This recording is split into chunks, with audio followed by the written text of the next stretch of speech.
home of the three-piece combos, is Pugilism Company. This is your boy Reed, the Blackbird Sugar. BBS. BBS. I'm a bit saddened, man. I hear news that Roman Chocolatito Gonzalez has been suspended by the California State Athletic Commission indefinitely.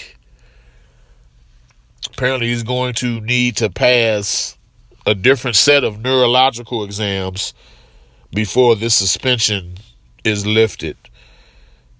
He got knocked out, obviously, in his most recent fight. This against Wisaksil Wangek, professionally known as Sor Rungvisai. Rungvisai decisioned Chocolatito in the first fight of theirs and then violently disposed of him in 4 rounds in the main event of Superfly 1. Now, the CSAC, the California State Athletic Commission, they were clear to point out Chocolatito passed similar neurological exams in the immediate aftermath of that KO loss. So, hate to hear this, but then as soon as you hear this, you have the commission making sure it's known, hey, we're exempt of blame here. They're covering their own asses, so to speak. Or not even so to speak. That's exactly what's going on.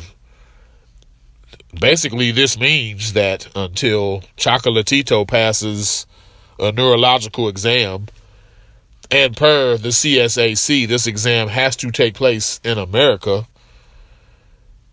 Until that occurs, Chocolatito will not be licensed to box, period.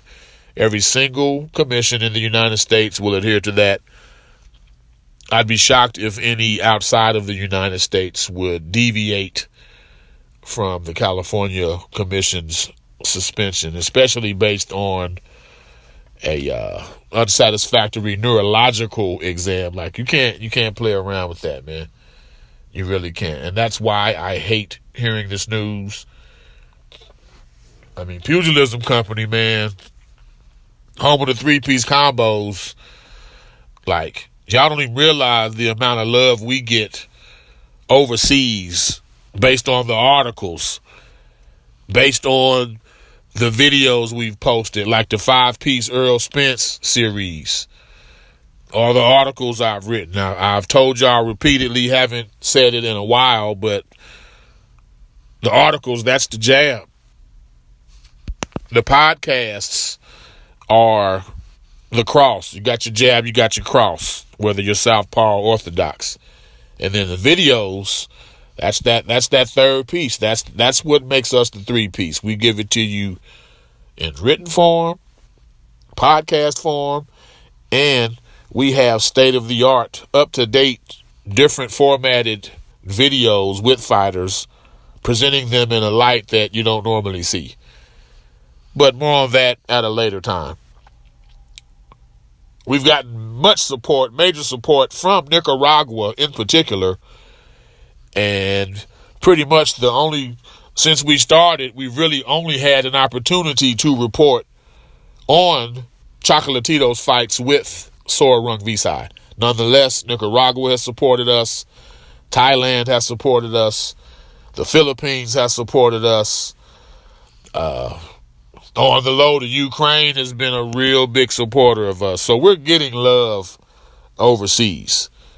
We're just trying to reach for a little more love in the podcast form. And based on the comments we're getting, I see it trending in that direction, and we appreciate it.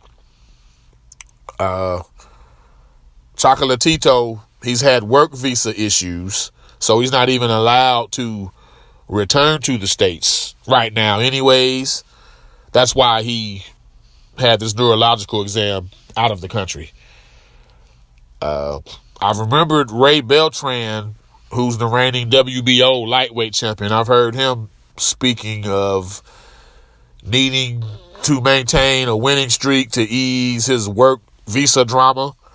Not sure I don't know the ins and outs of if these guys are at a point in life based on the current political climate to where they have to win fights just to stay in the United States to ply their trade.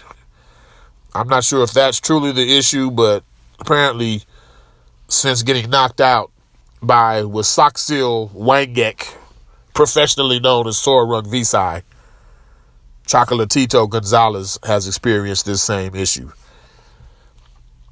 That just leads into the whole, already people are forgetting or minimizing his importance and the role he played and his spot, man, when he was that dude. He was the former top pound for pound dude in the world for however long. If you thought this other guy, or that guy, or this bigger dude, well, they was all bigger. If you thought 2 or 3 other guys were better, regardless, for a brief moment in time, Chocolatito was the best fighter in the world pound for pound. That's the case because he won world titles at 105, at 108, at 112, at 115.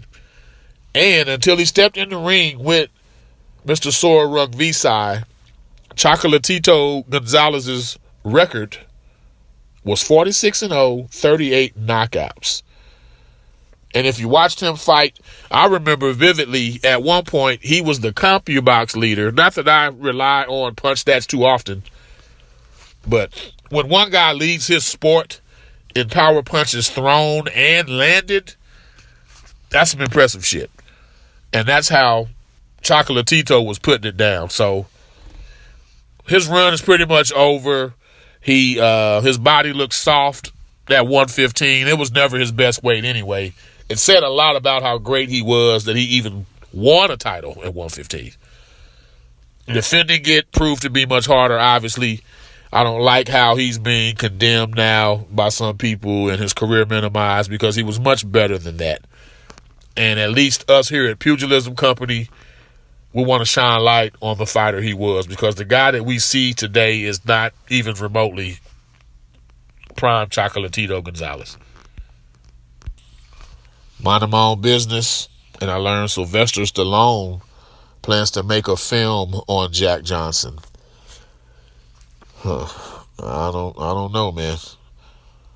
I'm going to tread lightly in my comments here because I kind of went a little overboard, I think, in my comments in regards to the actual pardon of Jack Johnson. Sly Stallone suggested it. I've made it clear even in my other podcast on this topic that Sly, I love Sly to this very day, have nothing against Sly Stallone. Love him, support him financially, and will continue to do so. But here's what it is. He endorsed the current president of the United States. In 2008, he endorsed the other guy, McCain, who ran against our last president. Again, this was in 2008. What really moved me to speak on this was in the release of this information, Sly Stallone states that Jack Johnson was the basis of his Apollo Creed character. Now, again, I've been all up in, around, over, and under every Rocky movie. To the point that I'm watching interviews about Rocky movies. Carl Weathers, who famously and epically played Apollo Creed, has stated, not that there's a lot of interviews on the matter, but the times I've heard Carl Weathers speak on his role, who Apollo Creed was, in every related Rocky interview, I've heard Carl Weathers say Muhammad Ali was the clear angle, the clear influence, the clear point of emphasis, etc. However you want to word it. There was no doubt Muhammad Ali was the guy. Sure, Ali, when he came along, he was criticized by Joe Louis. Because it was a culture shock for a person coming from where Lewis had come from. As such, Ali leaned more towards Jack Johnson-styled ideologies in terms of being outspoken and demonstrative and not really caring what an audience, even of a different hue, might think. That said, let's not mask it. You had Carl Weathers portraying Muhammad Ali. It wasn't Jack Johnson. It just wasn't. It just wasn't. Regardless, I would like to see a Jack Johnson flick, and I think if Sly Stallone is responsible, he can do good things with this. I just hope this flick will be true to who Jack Johnson was. Jack Johnson wasn't wholesome. He wasn't accepted. He wasn't accommodating in the least. So I hope and pray that this is depicted and represented on screen.